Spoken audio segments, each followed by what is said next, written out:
Hello everyone, I'm Julian Jacques and I'm here with Marie Roda and Latoya Jackson from the Railroad St. Thomas. I want to ask Latoya something first. So Latoya, you find out that you were going to be working. Were you excited at the time? Oh, when I found out that we were we all knew we were going to have a job. You know, it's a thing that you do in the quote unquote real world. You're supposed to work. So we knew we were going to have a job, but I definitely didn't expect anything like an aquarium. We figured, you know, being on the island, being surrounded by water all the time, we knew it was going to be something that was based around water. I personally thought it was going to be something on a boat, and I'm not going to lie, I didn't want to work on a boat. That's not my style. I'm not going to be cramped up on a boat all day long in the hot, sweltering sun. So when I found out that we were going to be working at an aquarium, I was ecstatic. I do love animals, like I told you in the last interview. I just don't like the wild ones. Now, marine life, that's totally different. You know, they're cared for, they're treated. They're actually treated better than some humans. Like, Marie could tell you, the food that they fed Remo and some of the sea turtles, oh, my gosh, I'm talking about romaine lettuce, fresh tomatoes, all kinds of fresh vegetables that humans like us, many people around the world can't even afford. They had fresh fish served to them every morning. So it was definitely a great experience, and it taught me a lot about marine life, a lot that I did not know, and it made me, you know, more aware of how we should be able to care for them and protect their environment. So I loved it. It was educational, and it was informative and fun all at the same time. Well, Latoya, who do you think cleans the house the most? I would definitely say Brandon definitely cleaned the house more than anybody else, and second to Brandon was Marie. Oh, didn't see that coming, did you? No, yeah, I didn't Marie, see that. Marie definitely went around the house, and she would clean up, and Brandon, but overall, Brandon did the most. I'll never forget one day, Brandon was in the kitchen sweating like a dog, scrubbing cabinets and washing dishes. And me personally, I'm not going to lie, I cleaned up. I did help Brandon a few times in the kitchen to help clean up, but I didn't do it every day because I was more so type person. I didn't eat in the house. And me and Marie, we did not eat in the house. We ate out every day. We lived life lavish. Every time we got paid, we went straight to a restaurant and we wined and dined. So we didn't even use any dishes in the house. So I wasn't going to wash dishes simply because of the fact that I did not dirt up any dishes. So me and Marie, you know, most of the time, like I said, we ate out. We didn't even take part in using dishes in the house. And if we did use anything in the house, it was like paper product that you could throw away. You got the dynamic duo on the line right now. What else you got? I know, I see. Yo, so, I have something. Let's get the air about this whole fish prank, all right? A lot of people have been saying, like, how come Marie didn't fess up and how is she going to let Latoya take the heat? First off, my joke was one that nobody initially got hurt off of. You know, it wasn't something that hurt anyone. Everyone actually laughed about it, and that is how all jokes should be. However, Latoya did not put slip in the water, so that's not her fault either. And about me not fessing up, I couldn't have been more obvious that I put the fish in the tub. Honestly, I was smiling. I was pointing the finger. Like, you know, the second someone points a finger, like, as much as I was doing, that's the culprit. Mm-hmm. So, sorry my roommates were not up on their game, but it was hilarious. And to keep, like, going, it was just so, I wanted to see how far I could push it. And we pushed it all the way to Brandon, which was pretty awesome. Yeah.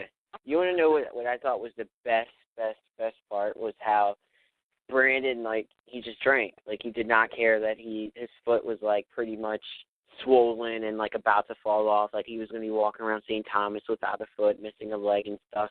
He wanted to drink. Like, he did not care. Like, I thought that was the funniest part about the whole thing. I don't know. Latoya got some sea urchins in her foot. She was walking right after, so. And was walking right after. That's the thing about it, you know. You see in episode 4 last week, when Swift stepped on the sea urchins, you know, he was just looking so pitiful, and he was extremely upset and screaming and belligerent and going off, and he needed Rob to be his Lord and Savior and carry him in the house. And, you know, I stepped on sea urchins, too, and I'm not going to lie. I'm not going to act like a G and stunt. It was painful. But at the same time, you see me sipping juice and sharing a laugh with him because I thought it was funny how, you know, what goes around comes back around. It's ironic. Honestly, to be honest with you, what people don't know is that incident actually happened like a month after Swift stepped on sea urchins. It was literally like 4 weeks later I stepped on sea urchins. It wasn't back to back as and it's just funny how what goes around comes back around. And the moment I stepped on those sea urchins, you didn't see it, but when they showed the overhead shot of me being pulled onto shore by the one of the workers at Core World, I was actually laughing at the time that I stepped on the sea urchin because I was like, right off the bat, the first thing I thought was, man, Phil came over here to save me, and I told him, I said, I just stepped on the sea urchin. He was like, oh, man, and I just knew he was going to be so excited at the fact that, the tables have turned, and I was being able to experience the pain that he just experienced, a month ago. But what's funny is that, even though it was extremely painful, I sat back, I sipped the juice, and I shared a laugh, and I moved on. And like Marie said, that same night we went to the club, and I was twerking. I was not about to let those tears just stop my life. It was not that bad. I was not going to die, and it wasn't poisonous or detrimental to my life. So life goes on. Yo, you two are really the funniest. I can't deal. This episode, Little Lee. Come on, Latoya. Tell me about Little Lee.